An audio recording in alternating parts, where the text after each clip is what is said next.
welcome to another episode of The Practical Patriot. It is morning. I'm just finally having my first few sips of coffee, so hopefully I can read the Federalist papers this morning. Thank you, honey.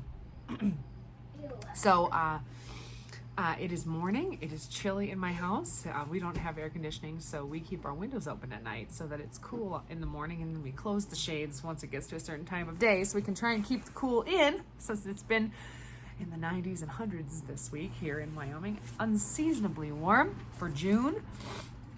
And my 6-year-old is over there also reading a book. So if you hear some reading, that is her. So let's get started. This is Federalist number 13. Entitled The Same Subject Continued with a View to the Economy. As connected with the subject of revenue, we may with propriety consider that of economy. The money saved from one object may be usefully applied to another, and there will be so much the less to be drawn from the pockets of the people. If the states be united under one government, there will be but one national civil list to support. If they are divided into several confederacies, there will be as many different national civil lists to be provided for, and each of them, as to the principal departments, coextensive with that which would be necessary for a government of the whole. The entire separation of the states into 13 unconnected sovereignties is a project too extravagant and too replete with danger to have many advocates. The ideas of men who speculate upon the dismemberment of the empire seem generally turned towards 3 confederacies, one consisting of 4 northern, another of the 4 middle, and a third of the 5 southern states. There is little probability that there would be a greater number. According to this distribution, each confederacy would comprise an extent of territory larger than that of the Kingdom of Great Britain.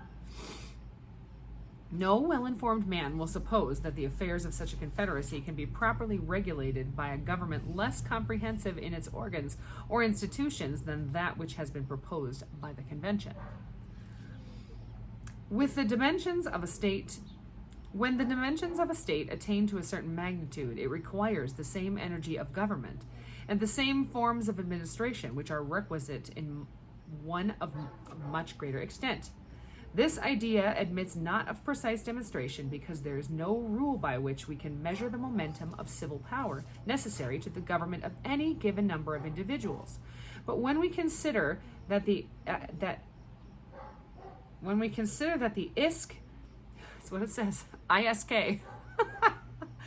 When we consider that the ISK and of Britain, nearly commensurate with each of the supposed confederacies, contains about 8 millions of people, and when we reflect upon the degree of authority required to direct the passions of so large a society to the public good, we shall see no reason to doubt that the like portion of power would be sufficient to perform the same task in a society far more numerous.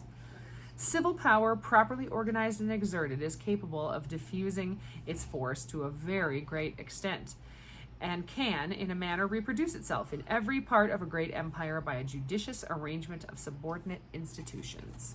Sorry, I gotta fix that. There we go. The supposition that each confederacy into which the states would likely be divided would require a government not less comprehensive than the one proposed will be strengthened by another conjecture, more probable than that which presents us with 3 confederacies, as the alternative to a general union. If we attend carefully to the geographical and commercial considerations in conjunction with the habits and prejudices of the different states, we shall be led to conclude that in case of disunion, they will most naturally league themselves under 2 governments. The 4 eastern states, from all the causes that form the links of national sympathy and connection, may with certainty be expected to unite. New York, situated as she is, would never be unwise enough to oppose a feeble and unsupported flank to the weight of that confederacy. There are obvious reasons that would facilitate her ascension to it. New Jersey is too small a state to think of being a frontier in opposition to this still more powerful combination, nor do there appear to be any obstacles to her admission into it. Even Pennsylvania would have strong inducements to join the Northern League, An active foreign commerce on the basis of her own navigation is her true policy and coincides with the opinions and disposition of her citizens. The more southern states, from various circumstances, may not think themselves much interested in the encouragement of navigation. They may prefer a system which would give unlimited scope to all nations to be the carriers as well as the purchasers of their commodities. Pennsylvania may not choose to confound her interests in a connection so adverse to her policy. As she must, at all events, be a frontier, she may deem it most consistent with her safety to have her exposed side turned towards the weaker power of the Southern rather than towards the stronger power of the Northern Confederacy. This would give her the fairest chance to avoid the Flanders of America. Whatever may be the determination of Pennsylvania, if the Northern Confederacy includes New Jersey, there is no likelihood of more than one confederacy to the south of that state. Nothing can be more evident than that the 13 states will be able to support a national government better than one half of the third, or any number less than the whole. This reflection must have great weight in obviating that objection to the proposed plan, which is founded on the principle of expense, an objection, however, which, when we come to take a nearer view of it, will appear in every light to stand on mistaken ground.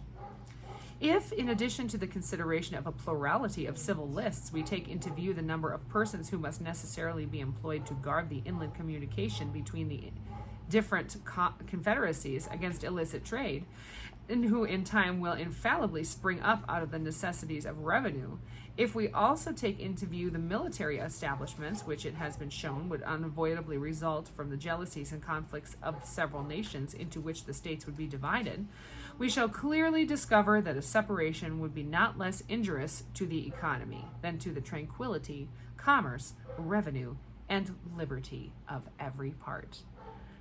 November 28th, 1787, Alexander Hamilton. Thanks so much. See you next time for Federalist 14. Be blessed and stay free.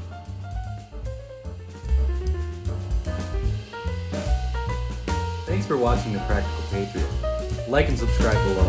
That's right.